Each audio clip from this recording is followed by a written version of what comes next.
정신분석과 표현형 정신역동 정신치료는 치료적 변화를 일으키는 수단으로 해석을 활용하는 것에 크게 의존하고 있다.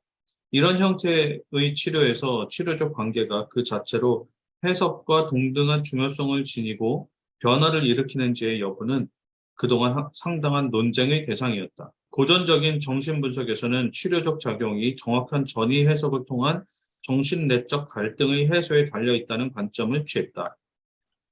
치료자 혹은 분석가는 환자의 원본능이 치료자나 분석가를 향해 갖고 있는 충동과 소망, 그리고 이 충동과 소망에 대항하는 환자의 방어를 해석한다. 훈습의 과정을 거치고 나면 환자는 자신이 느낀 감정이 실제로는 유년기의 대상을 향한 것이었지만 치료자 혹은 분석가에게 전취되었다는 사실을 깨닫게 된다.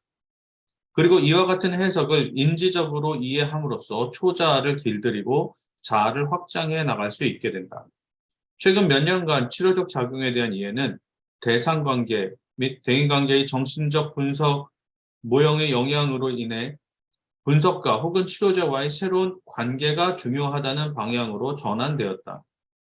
로어월드는 아이가 부모를 내재하듯이 환자가 분석가의 측면을 내재화하는 재양육 과정을 정신분석 과정과 비교하면서 이러한 전환이 발생할 것을 예견했다.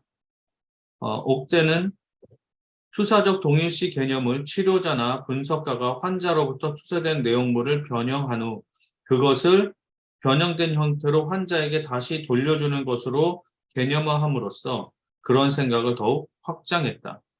치료자나 분석가의 안아주기 기능, 그리고 환자에 의한 재내사는 치료자와 환자의 상호작용 방식을 변화시키는 결과를 가져오며 이를 통해 치료자와 환자는 과거의 심리적 내용물을 새롭게 경험하는 방법을 만들어낸다.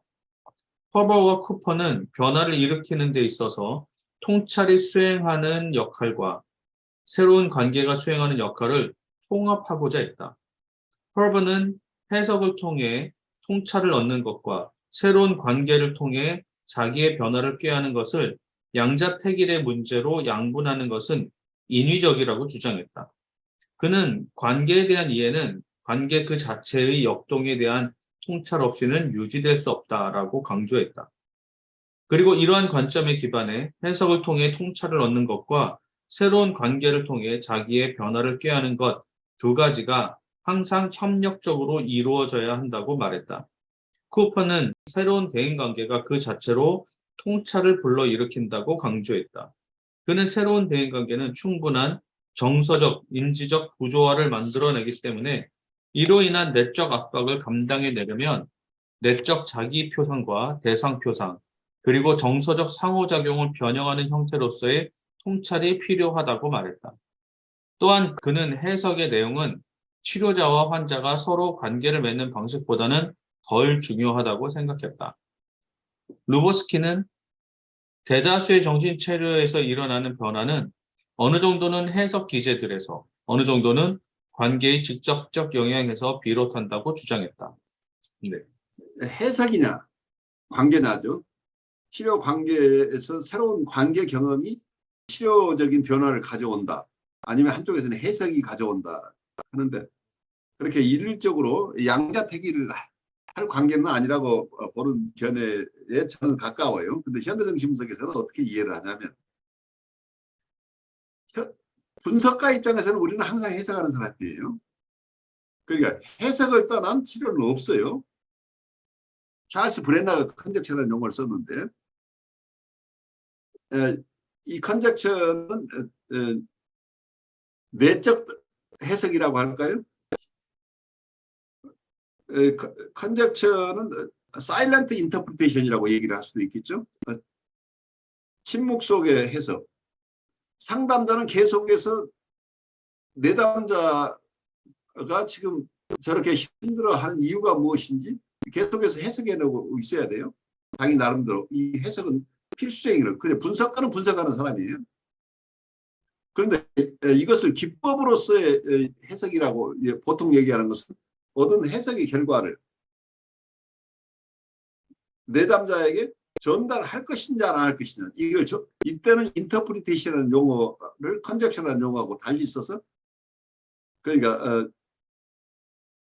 환자에게 전달되는 해석, 환자에게 언어로 표현하는 해석을 할 것이냐 안 할 것이냐, 이런 측면에서 보통 해석이라고 할 때는 제가 얘기하는 두 번째 해석을 얘기를 하고 있어요.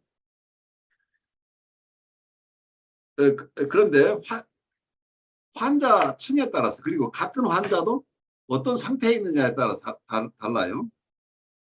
우리가 겉으로 보면 보드라인 환자가 있고 뉴라티크 환자가 있고 사이카틱 환자가 명료한 것 같은데, 모든 건강한 사람의 심리 내적인 측면에서도 어쩌면 사이카틱한 층이 있고 보드라인 층도 있고 뉴라틱한 층도 있고, 하지만 그런 층들이 많지 않고 대부분은 건강한 관계를 맺을 수 있는 우리의 심리 내적인 층들이 있다고 한다면, 이분이 건강하거나 뉴라틱한 상태에서는 이분들에게 직접 전달하는 해석이 굉장히 파워풀하게 워킹하는 거죠. 우리말로 말귀를 알아듣는 상황에서는, 말귀를 알아듣는 사람에게는 해석 통찰을 주면, 당신이 그렇게 당신 안에 일어나는 소망을 자꾸 그렇게 표출하다 보면 오히려 현실적으로는 어려움을 겪을 수 있지 않느냐. 당신이 자꾸 호의를 표시하는 것이 상대방이 위협적으로 느껴져서 상대방의 관계가 어려움이 있지 않느냐라고 한다면, 이분이 말귀를 그러면 어떻게 제가 지금까지 접근을 잘못했군요. 그분을 나 위협할 생각이 없었는데 왜 이런 일이 일어났는지 하면서 자기 스스로 통찰을 통해서, 상담자의 통찰을 가져다 자기가 스스로 통찰을 계속할 수 있는 능력을 가진 사람들은 이 해석이 굉장히 파워풀한 도움이 되겠죠. 그런데 우리말에 우의독경이라는 말이 있죠. 소기의 경직기. 보드라인 환자, 사이카틱 환자는 이게 지금 말하면 상징적으로 소란 말이에요. 소에다 대고 아무리 독경을 계속하다 보면 이게 뭐라고 할까요? 데시벨이 높아지면 소가 견디지 못하고 날뛸 가능성이 있잖아요. 소가 공격할 수도 있어요. 그러니까 말이 통하는 사람에게는 해석이 되는데, 이게 말이 통하지 않는 사람에게 자꾸 해석을 한다고 하는 건 지금 그 사람을 공격하는 꼴이 되는 거예요. 이분들에게는 관계를 통해서, 이분이 아까 얘기대로 새로운 관계, 이분은 전이 속에서 나에게 아주 나쁜 대상을 나에게 투사하거나 나쁜 대상 관계를 자기하고 나하고 관계에서 일어나는 것으로 이분은 그런 판타지를 가지고 있다고 하는데, 이분이 생각하는 것만큼 내가 반응을 나쁘게 하지 않고 이분이 체험하지 못한 새로운 경험을 주는 대상으로 우리가 이분의 정서를 잘 컨테인하고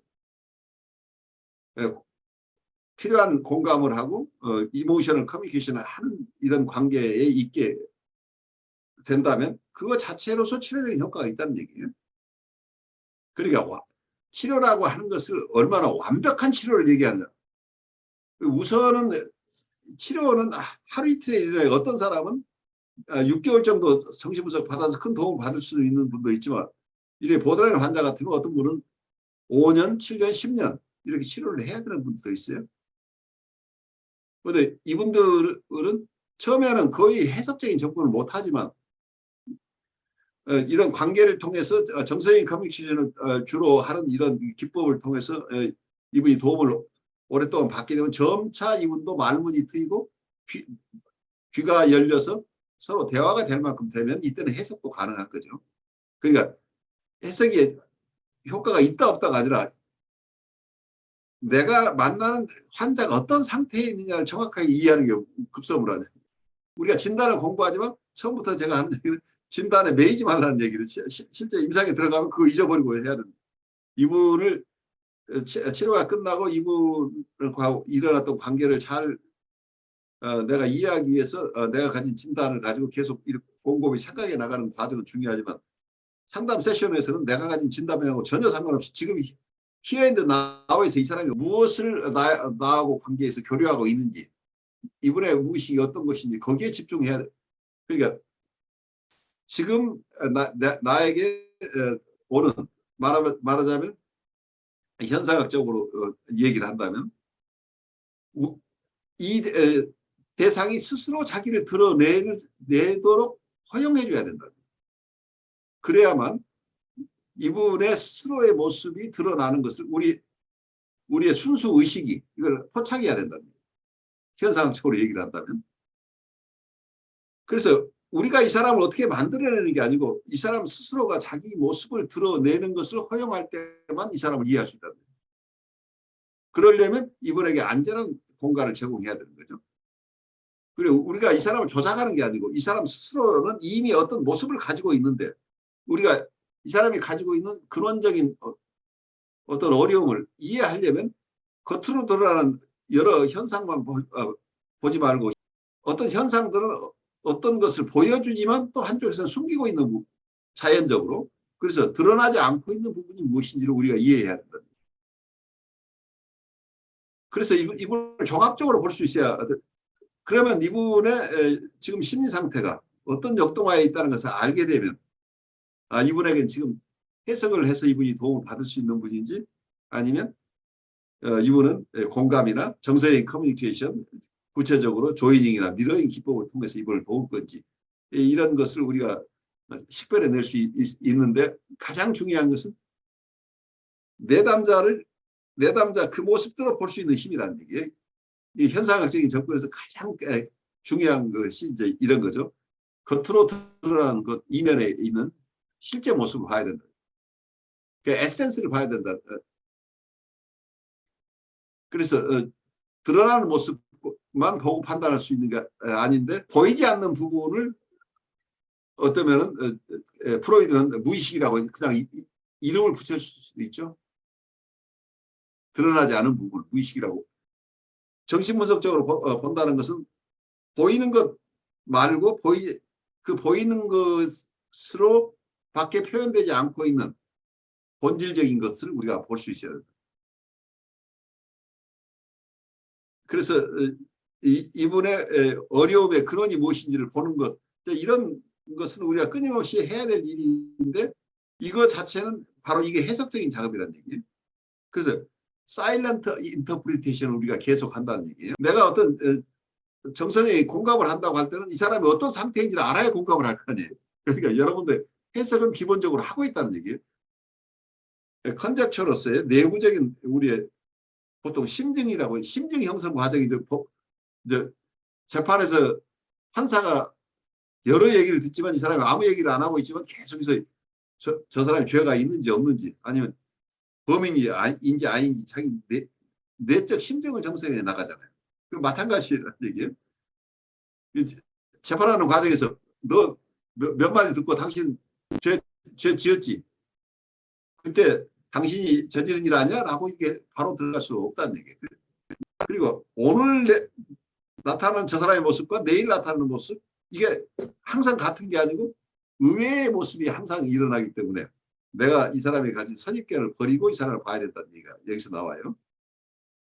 그래서 해석은 한 번의 해석이 아니고 이 사람을 계속 만나오는 과정 속에서 우리의 심증 형성이 되는 거니까 오늘 하는 해석은 내가 이 사람을 3년을 도왔으면 3년 동안 내가 심증 형성을 해오는 과정 속에서 새로운 어떤 상황 속에서 내 통찰이 더해졌을 때 이 통찰은 과거의 통찰들과 다 연결된다. 보통 해석이 효과가 있는 것도 한 번의 해석으로 이 사람이 도움을 받는 게 아니고 여러 번의 누적된 해석의 결과로 어떤 변화가 일어난다. 이렇게 보통은 생각을 해요. 그래서 아주 기적적으로 내가 한 번 해석을 잘했더니 이분이 바로 통찰을 얻어서 사람이 괜찮아졌다. 이건 바오로가 회심하는 과정처럼 이런 기적을 바라는 거죠. 그래서 너무 이분법으로 해석이나 관계냐를 볼 부분이 아니고 실제 임상에서는 이 두 가지가 다 중요하게 쓰인다고 여러분 이해하면 좋을 것 같아요.